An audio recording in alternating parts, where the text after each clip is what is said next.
Buddha itu siapa? Buddha itu orang yang bijaksana. Ajaran orang bijaksana. Buddha itu orang yang punya sifat mulia. Utamanya ada 3.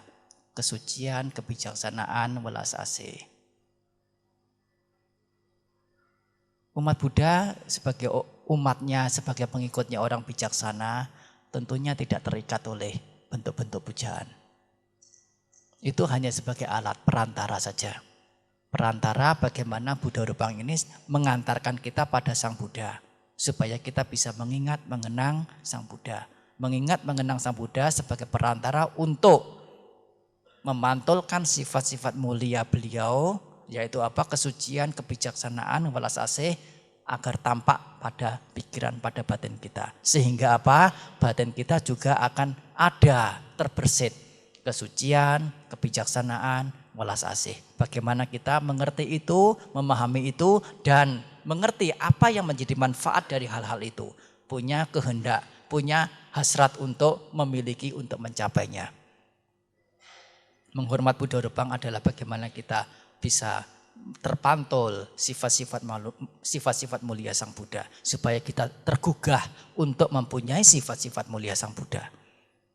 Ini adalah fungsi memuja Buddha. Dan Buddha Rupang hanya sebagai perantara. Bukan memuja bendanya. Kalau masih memuja bendanya, itu pemuja berhala. Jadi jangan sampai umat Buddha mengatakan, oh Buddha Rupang yang di sini, wihara ini, itu manjur. Kalau bahasa orang-orang tertentu mengatakan itu cun, ya. Tidak ada begitu. Dan itu adalah pandangan keliru. Itu adalah animisme, dinamisme dan pemuja berhala. Tidak salah kalau tetangga kita, saudara kita mengatakan umat Buddha yang masih memuja Buddha Rupang, memuja Sang Buddha dengan cara begitu disebut pemuja berhala.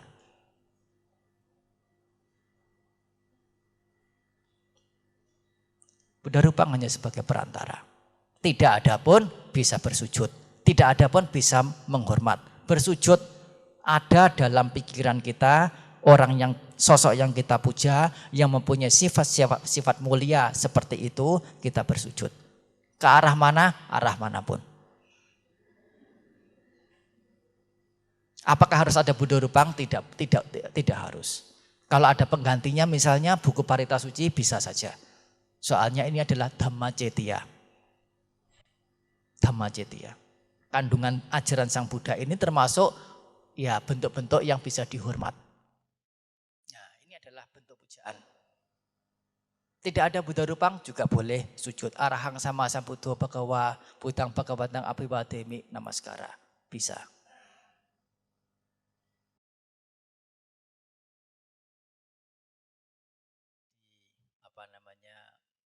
Kalau kita membunuh makhluk yang kecil, usahanya juga kecil. Karena usahanya kecil, gregetnya juga kecil. Kotoran-kotoran batinnya juga kecil. Sehingga dikatakan lebih mending daripada membunuh makhluk yang lebih besar. Soalnya keburukannya, kehendak-kehendaknya usaha. Soalnya apa? Membunuh sapi bagaimana? Nah, harus mencincangnya. Untuk mencincangnya bagaimana? Cari tali. Pisaunya juga bagaimana? Harus yang besar. Tidak punya pergi ke pasar. Dan harus diasah yang tajam. Nah, ini usahanya dalam rangka membuat sapi itu menjadi mayat.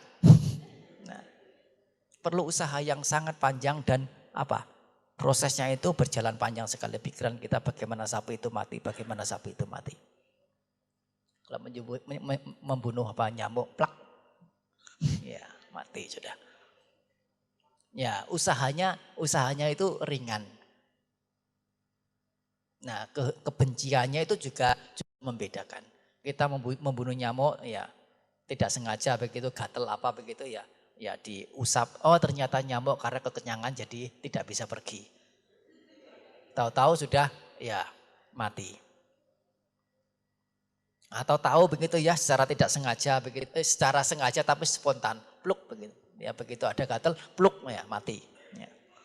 Tetapi berbeda dengan meskipun nyamuk, kamu kurang ajar. Ya. Nah, dengan penuh kebencian itu juga berbeda juga.